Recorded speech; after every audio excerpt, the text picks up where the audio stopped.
a live critique of 5 real Facebook ads that crushed it, and we're going to look at part 2, 3 ads that just sucked and did not work and did not get the results.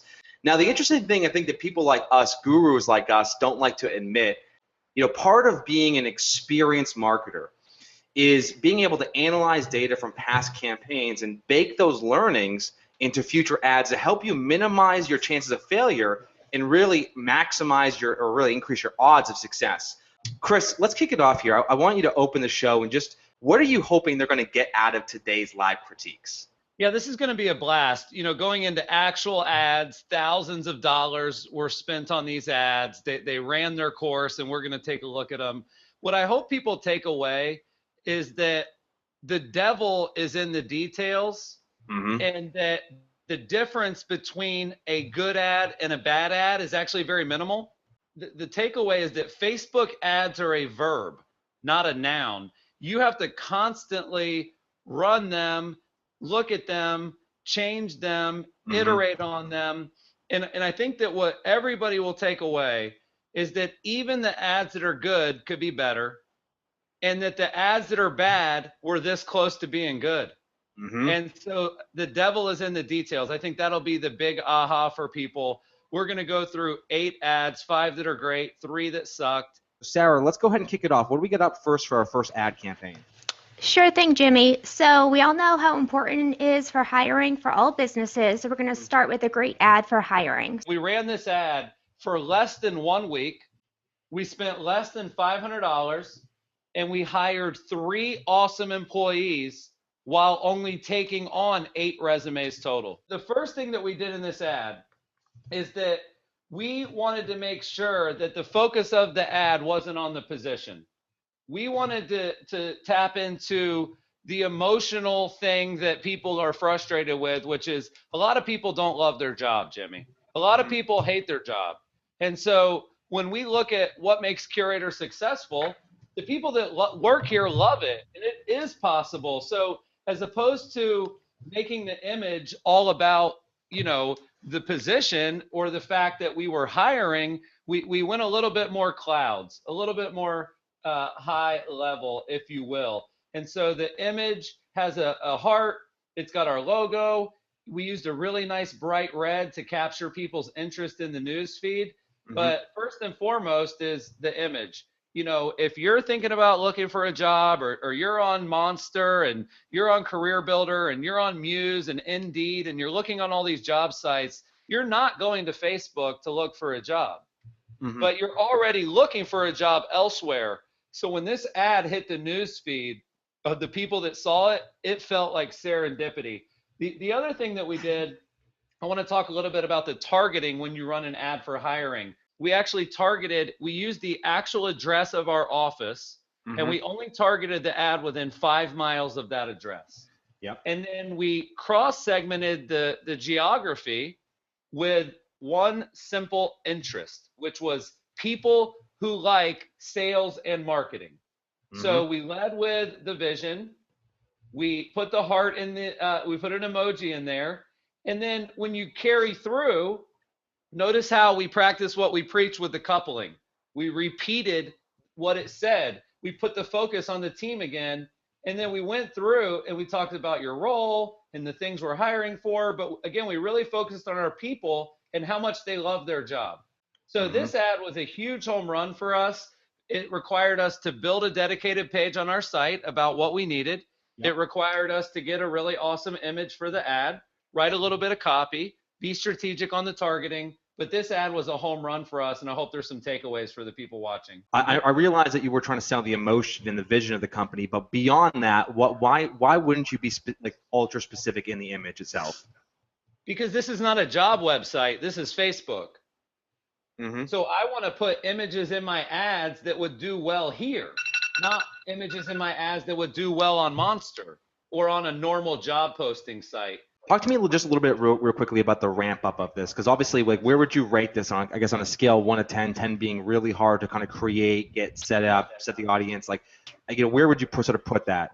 This was super easy. The budget was low overall. The targeting was really simple, right? We targeted within 5 miles of our location, and people who like sales and marketing. Those were the only two things that we used. That got us about a 28,000 person audience, and it got us the people that we needed very quickly. The beauty of this ad long term, Jimmy, is that we're going to need to hire people in the future. And now all I have to do is change what it says we're looking for. I have to go over to the page and change that here. And then I can literally go back and just hit boost again. I could just Chris. reboost the exact same ad. Yeah, so the second ad's from Lisa, and it's a storytelling ad for a listing. When you talk about storytelling for a listing, like what does that even mean before we go through the ad? When I think of storytelling, it's just the exact opposite of what most MLSs most MLS descriptions have, which is they sort of just tell you exactly what's actually there, right? They say like 3-car, 3,000 square foot, and although Lisa has some of that in the ad, I think what she does is she actually talks about qualities of the home that are unique and special and that have that wow factor, and she does it in a really concise and brief way, which I love. So the example that she's using right here, check out this wedding magazine quality backyard with a large enough land to play football. Like that one line is all the hook you really need to make this ad unique. So I think the one thing that storytelling actually does really well, Chris, is that if you close your eyes and you read the copy, you can actually have a visual representation in your mind, an image, if you will, of what the home looks like. Now, ads that don't have that, you just sort of get the facts, right? So that to me is what storytelling really is in an ad campaign. We've talked about the impact of professional photos. Yep. One thing I will say that I'd like to see done a little bit better in this ad is, copy is king. And when you're selling a $600,000 house, you shouldn't have a space between, the last word and the punctuation, as an example. Like over here, there's a space after Sunday, but before the exclamation point. See how right here, Jimmy, price, space, comma, space. Guys, you have to triple check that stuff. You have to absolutely make sure that stuff's perfect, because sometimes just certain people, they call them the grammar police, Jimmy. Sure. Like they don't care what the pictures look like, yes. and they don't care how cute your description is. Sure. The grammar Nazis will come out with some of these minor errors. So it shows you, like, Jimmy, what were the stats on this ad? How did this ad perform? Yeah, I think it had a little over 4,000 clicks on this one ad on the actual link itself, with I think 10,000 or 15,000 views of the photos. One thing to consider here, guys, is the readability of a Facebook ad. We've talked about this in the past before. Chris, just speak to this for a moment in terms of what you might do differently to sort of help improve the readability. Yeah, these big block paragraphs can be tough. And no matter what you do, if you write like more than a couple sentences, it's going to say see more. So when Jimmy talks about readability, here's what he means. I'll just throw this in the Google Doc. Like you would want to take that, and I would clean that up. I would go down a sentence, right? And then when I go over here, I would go down a sentence, right? Yep. And then when I go over here, I would go down a sentence. So like the readability of that, Jimmy, compared to the readability of this is much different. So that would be just sort of formatting and spacing and sort of understanding that you want people to be able to kind of read in blurbs versus reading in block. The first thing I noticed in the first two ads, the destination is great, right? Yeah. You don't have an awesome ad and then a terrible destination. And when we get into the terrible ads here in a little bit, you're going to see that some of the reasons they're terrible is actually just the destination, not the ad itself. You run a great ad, you better go to a great page. The third ad is a killer contest for engagement. Well, Jimmy, I'm going to throw this one to you because you found this, and the metrics on this ad are absolutely insane. This ad, guys, has 13,000 shares. It has over 9,000 comments. 9,000 likes and 9,000 comments. Crazy. And if I look at the ad at the surface, Jimmy, I'm not a huge fan of the pictures they chose. So this is one of those ads where if you run the right ad for the right platform, you can make a couple of mistakes. Talk a little bit about this giveaway. And before you do, I just want to say one thing. Sure. The legalities around contests and giveaways and what you're allowed to promote is different everywhere. So full disclaimer, never do a contest or a promotion that would get you in trouble. Most people who do giveaways, what do they do, Chris? $50 gift card to Starbucks, free slice of pizza, These guys, they decided we're going to go big, right? We're going to give away a summer getaway, right? Plus $500. So, when you really want to stand out in a sea of noise, you have to be radically different. And if you're going to do a contest, don't waste your time giving away a $25 gift card. If you really want to have success with it, go big. And that's exactly what they did. And what happens is you achieve what we call the escape velocities. The moment you start to get some shares, start to get some comments, and it really begins to pick up, it just takes a hold of itself. Notice how the call to action is like our page, share this post, and comment below. Yeah. So like normally I would say one call to action, but this is to enter a ridiculous contest so you can do a few more.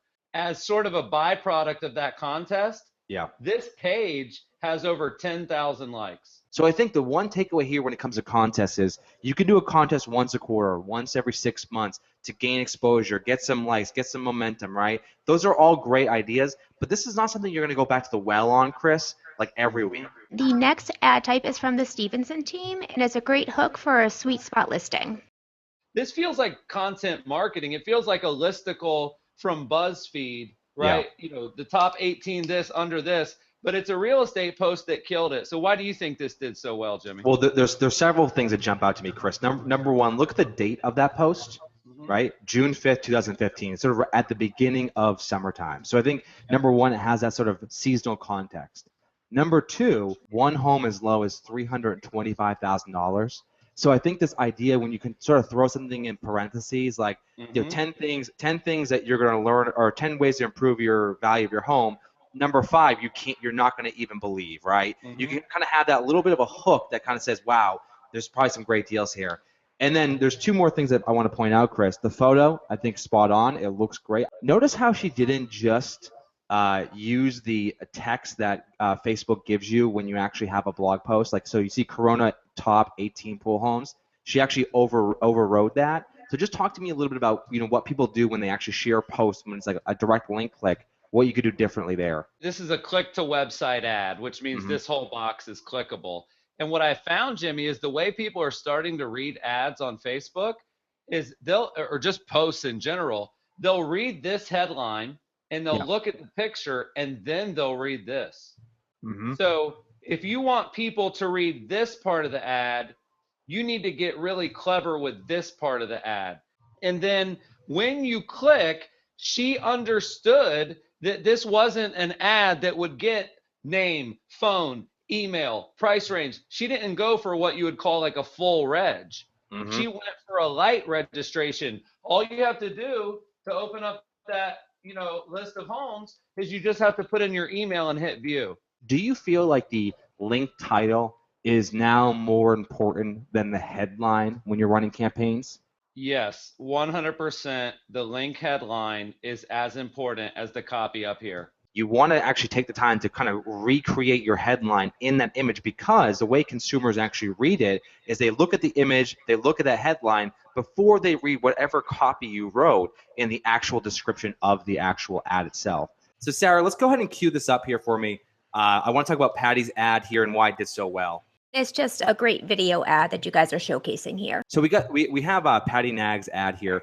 The first thing that jumps out at me is that the copy is incredibly simple. Some of my favorite things of Cape Ann. She didn't really go too deep in it, because when you actually have a video, the video tells the entire story. So let your videos, and this is the, I think, big takeaway in terms of using videos, let your videos really stand out and really represent whatever it is you're trying to promote. There's one thing that she did really well. And this is, she used an image that represented what the video was about. Now, a mistake a lot of marketers make is that when they actually upload a video, what's the first thing that you typically see? Their logo, their brand name, their website. And when you have that, like you're already, like in the first few seconds, you're already losing the customer's attention, because it looks like just another corporate ad. So I think a couple things that jump out to me, guys, are number one, first and foremost, the fact that they use an opening slide, like you saw there, that just sort of represent the area versus the logo. And the second thing that I'm sure Patty did with this ad is that she focused it specifically on people who have visited Gloucester as well as live in Gloucester, Massachusetts, not just people who are living in the local area. I'm finding myself lately, like when I see a video ad, I actually don't even turn on the audio. I just read what people are, what the subtitles are. Basically, it will add transcriptions to the bottom, just like closed captioned. And yeah, the ads, the beauty of these video ads is they do auto play in the feed. So let's get into the bad ads. Sarah, what is the first bad ad? Chris, we're going to start off with the bad carousel open house ad. The reason I brought up this ad, Jimmy, this is an ad for an open house or a bunch of open houses that their company's having. Okay. Yeah. And the ad didn't do well. They shared with me by, via email that it did get some clicks, but it didn't get a lot of leads. And so when I look at this ad, what I like about the ad is that they use the carousel format. See that, Jimmy, how it's scrolling? The first thing I noticed was that it says, find out what's for sale near you. That's the first sentence of the ad. But the whole purpose and all of these listings are an open house. So I definitely would have made sure the copy of this ad said, would you like to check out some sick open houses this weekend? Maybe not sick, right? The other thing is sometimes the key to an ad is not giving away so much info. So as an example, I see right here, Jimmy, that the open house is on the 30th from 11 to 2. Why would you click? If I can't go during that time or on that day, I won't. They have the address here, 404 West Alpine Road. So there's another sort of nugget that I can basically copy, and I can go Google, right? 404 West Alpine Road. Yeah. Now that doesn't feel quite as exclusive because I can find it on 800 other websites. So I felt that was bad. The other thing is this carousel ad unit, Jimmy, this scrollable ad unit. I believe that it's used best when all the pictures connect. Okay.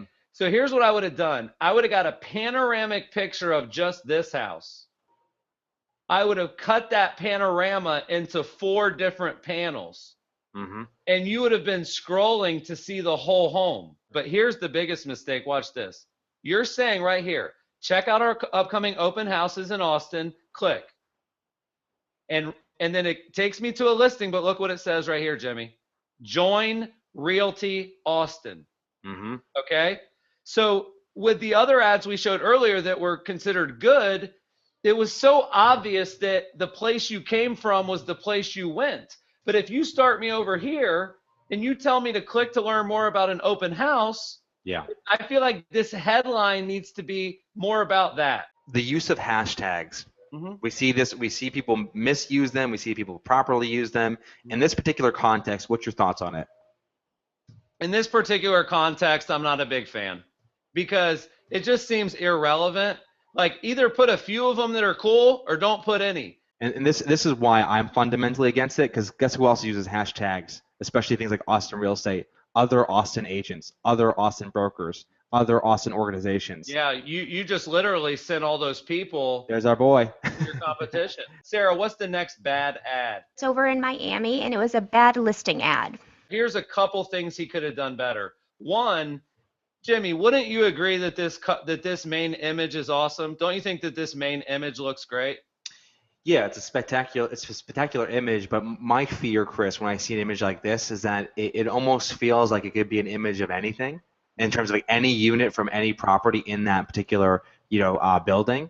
So, for me, I'm always a fan of finding the money shot that looks amazing, but the money shot that's unique, right, to that particular property. We talked about last week this idea of adding embellishments to it, right? Yeah. There's no embellishments whatsoever in this photo. So when you see that photo, it's going to stand out, I think, in the news feed by adding a border around it, adding a tag that sort of talks about maybe the home, the condo development it's in. You could use PicMonkey, which we love. Canva is another great example of it. One thing that I actually found to be really stopping power is when they do an aerial view of the neighborhood and they use an arrow to point to where the home is. So I think embellishments can be used to both, give you some more context, but they can also be used to draw you in. So the other change here would be, like, he tried to basically go short and sweet with a link, and then he tried to go deep. Maybe it would say, just listed for sale. Welcome to South Beach Resort Living at its best. This 1-1 has great potential for income. Click here for info. The last thing, Jimmy, here is the destination. This is going to be something where he's going to lose people. Number one, you sort of got all these social icons front and center. All of those take people away. And then you've got another kind of call to action here, Jimmy. Text this number to this to get all the info. Yeah. So this landing page is also part of the reason it didn't work as well as it could have. It's not simple enough. So that's what I call the close but no cigar ad. Beautiful images. He's got the link up high. He's got some nice emojis. He does some storytelling, but he missed the boat on a couple key things. All right, Sarah, let's take us home here. What do we got last for our last ad here? The last one up is a bad listing video ad from San Francisco. People submitted these, Jimmy. I just want people to remember that. People submitted these. A couple problems. One, she's got a YouTube video embedded. You should just do the Facebook video upload. You shouldn't do the YouTube video. Couple reasons. One, when somebody watches a video and it's a Facebook video, it has a button to click on it the whole time, and it has a call to action when the video ends. Number two, this was the biggest problem. Read the ad, Jimmy. Presenting Madrone number 335, a luxurious 2-bed, 2-bath with beautiful views of downtown and the Bay Bridge. This is a 2-minute long video. The whole first 30 seconds, V is pitching the area. Here's what happens a lot of times, Jimmy. We teach people don't put the price in the ad. Because if you don't put the price in the ad, they have to watch or they have to click. But then the second that she got a comment here, right? What's the asking price? She gave it away. Yeah. 1.298. So now that hook is gone just so she could appease one comment. And meanwhile, she could have said, I'll send you a message with the asking price right now.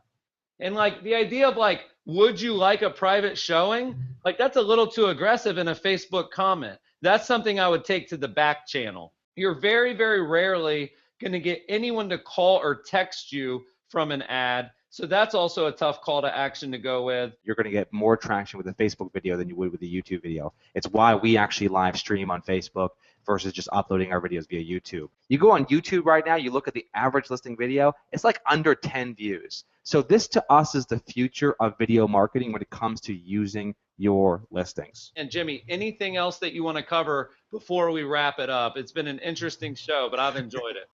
Rookie marketers look for best practices and guides to tell them exactly what to do every single time to get the best results. Experienced marketers realize that this is a moving target. Understanding and looking at the history of your ads, trying to basically make incremental improvements. And as Chris has been reiterating throughout the entire show, the devil's in the detail. And when you do click on it, would you be impressed by what it sent you to? Exactly. Is the destination worthy of your business and brand? Thank you guys for watching. Sarah, awesome stuff. Chris, Jimmy, Water Cooler, episode 107 in the books.